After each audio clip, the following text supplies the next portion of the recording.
आप देख रहे हैं भारत न्यूज लाइव। मध्य प्रदेश में आम आदमी पार्टी भ्रष्टाचार, बिजली, पानी, शिक्षा तथा स्वास्थ्य के मुद्दे पर लड़ेगी। चुनाव सर्वे के आधार पर दिए जाएंगे टिकट। उपरोक्त बातें आज आम आदमी पार्टी के भोपाल प्रदेश अध्यक्ष BS जून ने कही। नमस्कार, मैं VK यादव और आप देख रहे हैं भारत न्यूज लाइव। खबर विस्तार से।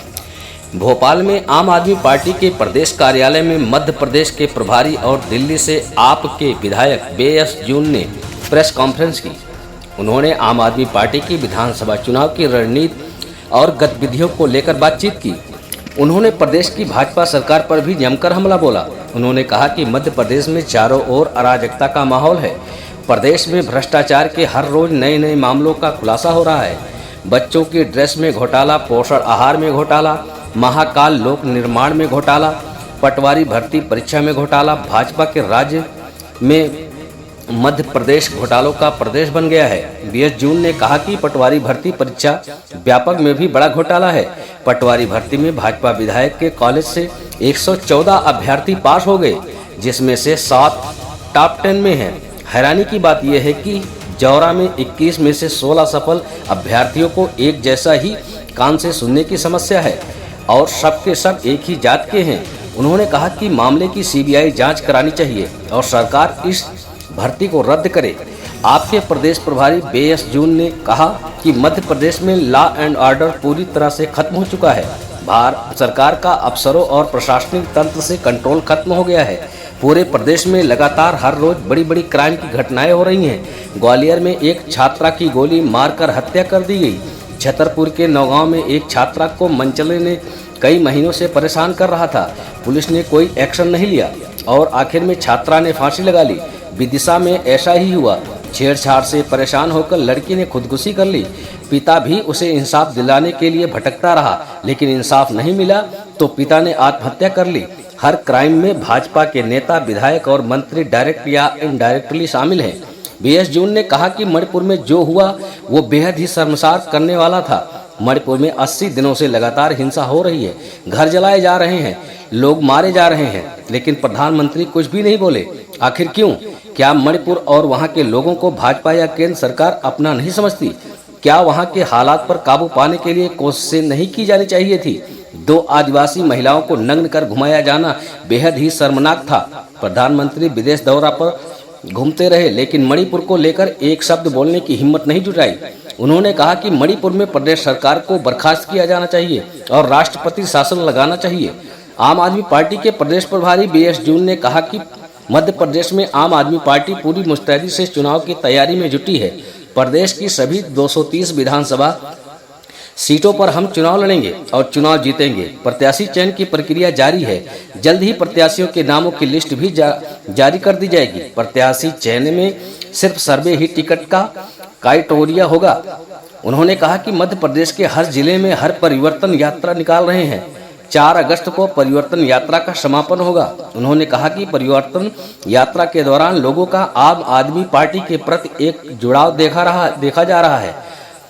हमें अपार समर्थन, जन समर्थन दोनों मिल रहा है। उन्होंने कहा कि जनता मध्य प्रदेश में भाजपा और कांग्रेस का विकल्प चाहती है और आम आदमी पार्टी उसे उस विकल्प के तौर पर दिख रही है। वहीं उन्होंने कहा कि मध्य प्रदेश में हम बिजली, पानी, शिक्षा, स्वास्थ्य और भ्रष्टाचार के मुद्दे पर चुनाव लड़ेंगे। BS जून ने कहा कि मध्य प्रदेश में जनता आम आदमी पार्टी के साथ है और आम आदमी पार्टी की मध्य प्रदेश में सरकार बनेगी। सरकार बनने के बाद दिल्ली की तरह ही मध्य प्रदेश में हम शिक्षा, स्वास्थ्य, बिजली, पानी की सुविधाएं लोगों को देंगे। भारत न्यूज लाइव के लिए भोपाल से रविंद्र तिवारी की खास रिपोर्ट। चुनाव आने जा रहे हैं, उसमें हम 230 की 230 सीटों पे इलेक्शन लड़ेंगे। हमने प्रोसेस कैंडिडेट्स का सेलेक्ट करने का कार्रवाई शुरू कर दी है, सर्वे करवा रहे हैं और बहुत जल्द हम कैंडिडेट्स की लिस्ट जारी करेंगे। हमारे जो दिल्ली के नेता हैं, आज वो पूरे मध्य प्रदेश में, पंजाब के नेता जो है पूरे मध्य प्रदेश में फैले हुए हैं और वो जगह जगह जाके लोगों से मिल रहे हैं। पार्टी की जो पॉलिसीज हैं, जो कल्याणकारी योजनाएं हैं, उनके बारे में बता रहे हैं और बहुत जल्द जो है पार्टी पूरे जोर शोर से मध्य प्रदेश में चुनाव प्रचार शुरू करने जा रही है। अरविंद जी, भगवंत मान जी और जी जितने भी जो वरिष्ठ नेता वो मध्य प्रदेश आएंगे और पार्टी के इलेक्शन कैंपेन की कमान संभालेंगे। हम पूरी की पूरी 230 सीट पे चुनाव लड़ेंगे। एक कंफ्यूजन पैदा किया जा रहा है कि भाई कांग्रेस से इनका समझौता हो गया, शायद ये चुनाव ना लड़ें। ऐसा कुछ नहीं है। हम 230 की 230 सीटों पर चुनाव लड़ेंगे। उसका कारण ये है कि अगर विपक्षी एकता की बातें चल रही हैं वो सिर्फ पार्लियामेंट के हैं, पार्लियामेंट इलेक्शंस के लिए हैं, ना कि विधानसभा चुनाव के लिए हैं। तो बिल्कुल गलत फहमी पैदा करने की कोशिश की जा रही है। मैं साफ कर देता हूं कि हम 230 की पूरी विधानसभाओं में सीरियसली गंभीरता के साथ चुनाव लड़ रहे हैं और हम ऐसे कैंडिडेट देंगे जो जीत के आएंगे।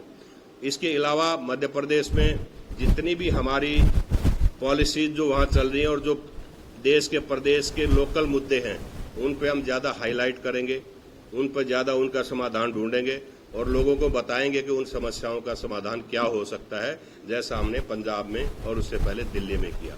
तो मुझे इतना ही कहना था कि हम मणिपुर के बारे में परसों मंगलवार को 1 बजे भोपाल में एक बहुत बड़ा प्रोटेस्ट अरेंज करने जा रहे हैं। पूरी पार्टी जो है मध्य प्रदेश की जो 3 विंग्स हैं वो मंगलवार को 1 बजे प्रोटेस्ट करेंगी मणिपुर की घटना के बारे में, और साथ में पूरे प्रदेश में भी जो है हम ये प्रोटेस्ट करेंगे उस दिन, और ताकि इस बहरी गूंगी सरकार उठे और मणिपुर पे कार्रवाई करे और जो आम जनता है, जो इनोसेंट लोग हैं, उनके जान माल की सुरक्षा हो सके। तो एक प्रोटेस्ट का प्रोग्राम हम परसों के लिए कर रहे हैं।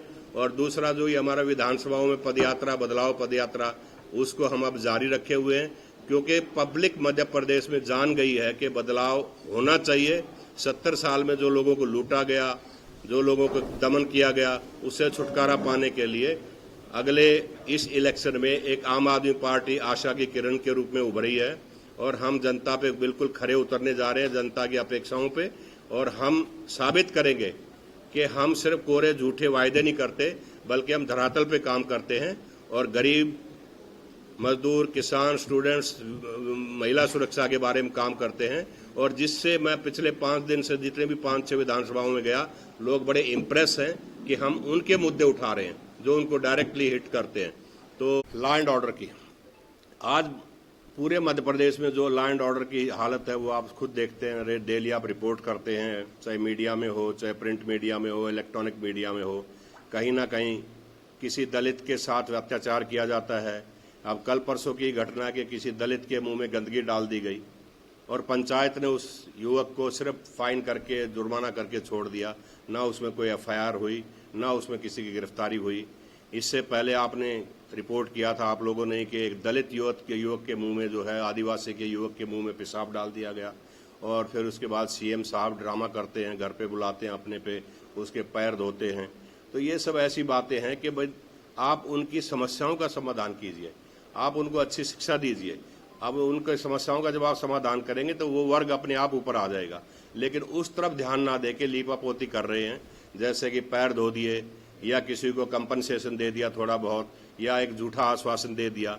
तो ये आश्वासन दिए जा रहे हैं, झूठे आश्वासन दिए जा रहे हैं और असल में धरातल पे कोई काम नहीं हो रहा है। तीसरी बात है कि जैसे अब लॉ एंड ऑर्डर की बात करें कि ग्वालियर में एक लड़की को गोली मार के हत्या कर दी गई। छतरपुर में एक लड़की जिसको मंचले बहुत तंग करते थे, उस लड़की ने आखिर में तंग आके आत्महत्या कर ली और जब उसके परिवार को न्याय नहीं मिला तो उसके पिता ने भी आत्महत्या कर ली। इससे आप देख सकते हैं कि लॉ एंड ऑर्डर की सिचुएशन मध्य प्रदेश में कैसी है। डेली कहीं ना कहीं कोई हत्या हो रही है, कहीं रेप हो रहा है, कहीं किसी पुलिस वाले की पिटाई हो रही है, कहीं दलितों की पिटाई हो रही है, कहीं आदिवासियों की पिटाई हो रही है। तो लॉ एंड ऑर्डर की सिचुएशन बहुत खराब है मध्य प्रदेश में और हम वायदा करते हैं कि जब भी हम सत्ता में आएंगे हम लॉ एंड ऑर्डर की सिचुएशन ऐसी इंप्रूव करेंगे जैसे आज हमने पंजाब में की हुई है। पंजाब में जब हमारी सरकार बनी तो एक एलिगेशन आया कि पंजाब में ड्रग्स का प्रचलन है और ये चीफ मिनिस्टर काम नहीं कर पाएंगे, लेकिन भगवंत मान जी ने वह हर चीज को संभाला। आज ड्रग्स पे भी कंट्रोल है, लॉ एंड ऑर्डर पे भी कंट्रोल है। एक उग्रवादी जो मतलब खुलेआम पुलिस स्टेशन में घुस के कुछ उग्रवादियों को छुड़वा के ले गए थे, उसको इतने शानदार तरीके से अरेस्ट किया गया कि एक गोली नहीं चली, कहीं कोई एक कतरा खून का नहीं बहा और उनको अरेस्ट कर लिया गया। तो ये सूझबूझ का और एक अच्छे प्रशासन की अचूक वो बातें हैं जिसको हम मध्य प्रदेश में भी लागू करेंगे और अच्छा शासन देंगे।